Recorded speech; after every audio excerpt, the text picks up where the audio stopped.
Let's go to Bill Gross and get some perspective on this. His PIMCO team really looks at all these different credit grades. We welcome Bill Gross of PIMCO. Bill, good evening. Thank you, Tom. I want to focus immediately on the news here of ECB and, of course, the G7 statement that was just brought out. Not so much how PIMCO reacts to this, but when I look at the number, Royal Bank of Scotland suggesting over $1 trillion US is a kind of impulse to Italy and Spain. What does that signal to you to see that size of salvation by the ECB? Well, we're not sure of the size, but I think it's significant in terms of their program. I mean, there is a bazooka here and perhaps an arsenal of bazookas, maybe howitzers as opposed to bazookas. It's very heavy ammo nonetheless. You know, what Trichet has spoken to tonight and indeed on Friday was that they would implement a significant bond purchase program for Spain and Italy. Those are the two big ones, so to speak, as opposed to the little ones. And to the extent that those numbers, I'm not sure those are our numbers. We're expecting perhaps $2 to $3 billion a day in terms of purchases, and how many days and weeks that continues, I'm not sure. They might eventually have an actual interest rate target in mind, Tom. We're not sure of that either, and they probably won't divulge it. But, you know, now at 6% for those 10-year bonds in Spain and Italy, perhaps as low as 5 or 4.5% is their ultimate target. Well, Bill, you come to us from one of the most famous rooms in investment. It is where PIMCO has their forum meetings. You and your other staff are as connected as anybody out there. Simply, how do you think your contacts will respond Monday in Asia, which is right now, Monday in Europe, and Monday in the United States? If you were to gather them together in the meeting set behind you, how will they respond this Monday?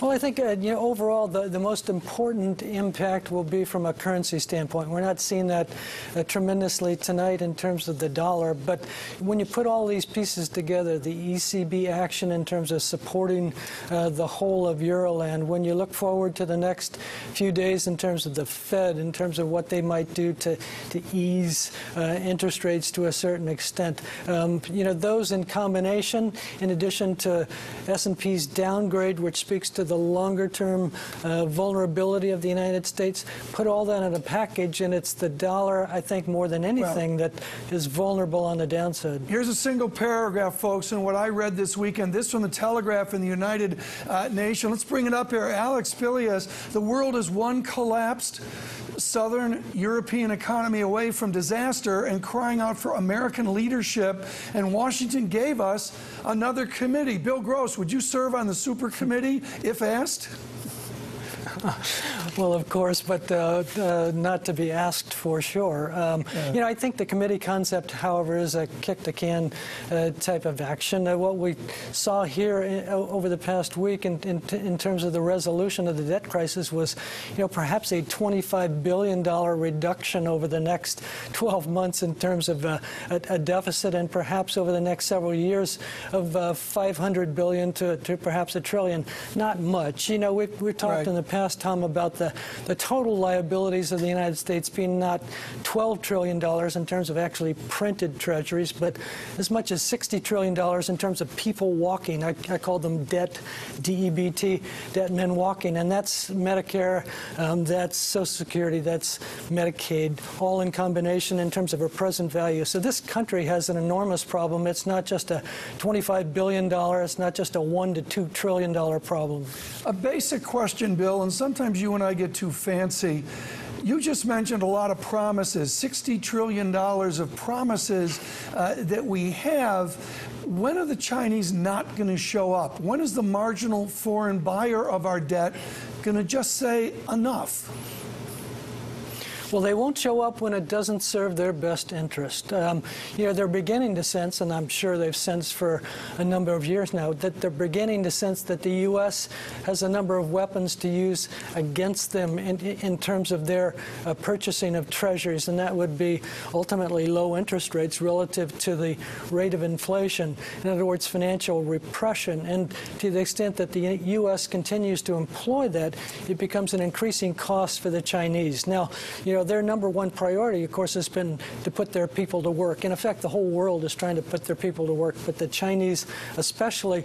And so what they've done is to fix their currency on a relative basis to the dollar, to buy U.S. treasuries in doing so, and to put their people to work. When all of a sudden those treasuries yield them nothing and become vulnerable from the standpoint of the dollar currency-wise, then there might be something in the works. And I think that, Tom, is perhaps the most significant rebalancing effort here. I mean, the ECB can buy bonds.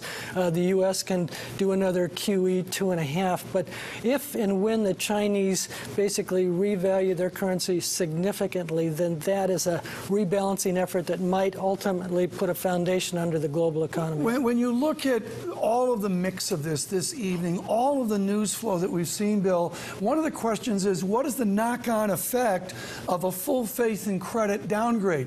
What does this mean for our towns, our cities, our municipal debt? What does this mean for Italy? Is there a knock-on effect from the reserve holder, the superpower of economics? If we're downgraded, does everybody else expect a ratchet down here soon?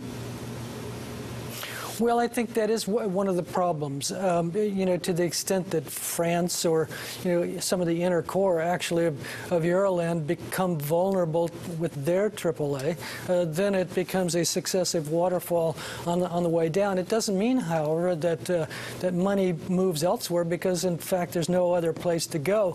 To the extent that the United States and other liquid AAA countries such as Japan, such as France, such as Germany, such as Canada, Australia, to the extent that some of those are vulnerable, then there's little room to maneuver. And so the U.S. at AA+, does it make a difference? Yes, perhaps 10 to 15 to 25 basis points immediately here. Does it make a difference to municipal credits? Yes, because those rates move higher as well. Right, Bill, I want to come back, but just 30 seconds here. Just a real simple question this evening. Do you blame S&P? They and the White House going back and forth. Are S&P the bad guys? No, they're the white hat people. I've been criticizing them and Moody's and Fitch for a long time.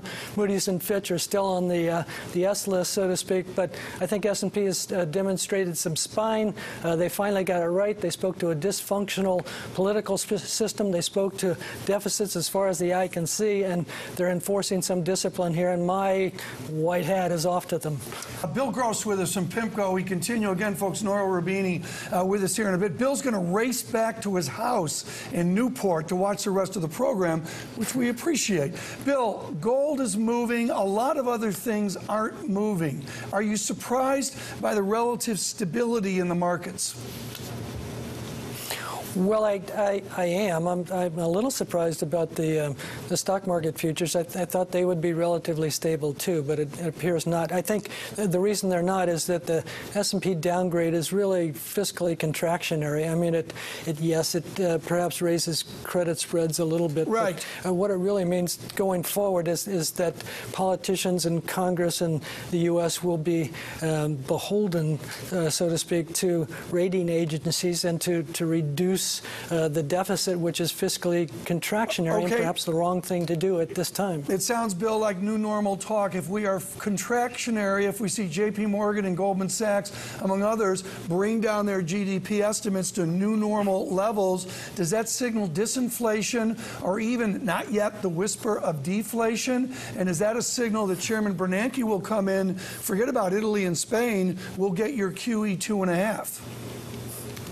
Well, that's critical. Are we turning Japanese, so to speak? Are we moving back down to the zero line or below it? I don't think so. I think Chairman Bernanke has a good sense of approaching deflation when we do it. I think he's salvaged the economy from the standpoint of reflating and inflating to the extent that he's done it over the past 2 to 3 years. And so our forecast would be for 2% inflation going forward. forward, and perhaps if the ECB and Euroland joins in the party, perhaps we can, certainly use that forecast for other parts of the globe as well in developed nation terms. Yeah, Paul Krugman, Mr. Gross, always writing. Let's bring this up, if you would, Rex. This is an important note. This is from Goldman Sachs, is quoted by the professor from Princeton.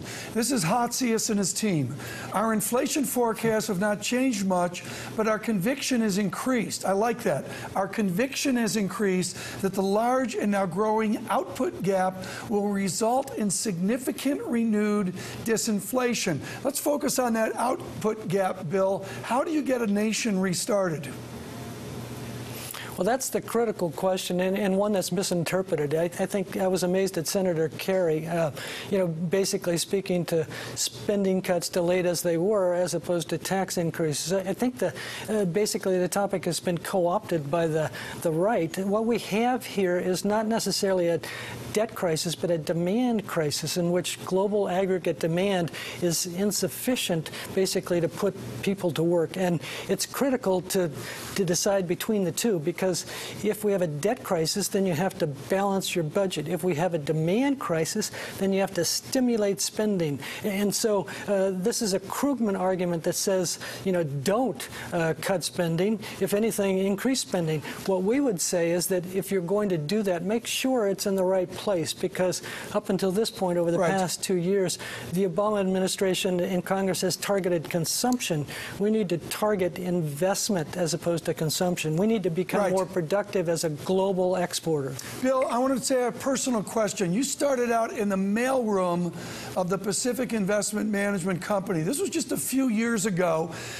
With all the talk out there and all the hysteria, do you still have that American dream, not for the big companies making all the profits, but do you still have the idea of the American future for people starting in mailrooms, say this fall as they come out of college? I hate to discourage that, because obviously it's happened at the PIMCO mailroom, and it will happen elsewhere in the future. But I think that the rationale that basically says that you can start at the bottom and become a billionaire, over a period of time, that's obviously always been a rare occurrence, but it's been something that's driven the United States going forward in terms of their policy. To the extent that we can temper that a little bit, to the extent that we can simply say, let's have a moderate growth, let's have a moderate success forecast, instead of these extremes, which tend to put the emphasis on capital as opposed to labor. Right.